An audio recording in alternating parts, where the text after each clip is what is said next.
Pemirsa, dalam program pemulihan ekonomi nasional atau PEN di tengah pandemi COVID-19, pemerintah juga memberikan subsidi bunga kepada debitur koperasi non-kredit usaha rakyat atau KUR.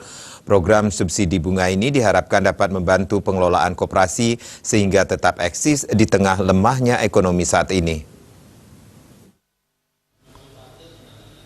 Kepala Dinas Koperasi dan UKM Provinsi Bali, Wayan Mardiana, menjelaskan program ini diperuntukkan kepada para debitur koperasi yang tidak mampu membayar pokok ataupun bunga akibat pandemi COVID-19.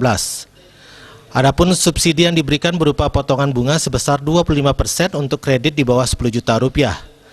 Sementara kredit di atas 10 juta rupiah mendapatkan potongan hingga 6% pada 3 bulan pertama dan 3% pada bulan selanjutnya.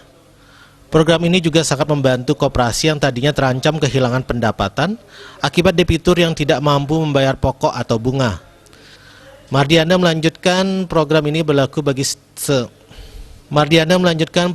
berlaku bagi semua koperasi sepanjang debiturnya mengalami permasalahan. Teknisnya adalah koperasi mengajukan subsidi bunga kepada Kementerian Koperasi dan UKM dengan jumlah debitur yang mengalami permasalahan. Format pengajuannya sudah diketahui oleh para pengurus koperasi. Widya Stuti, Bisnis Bali melaporkan.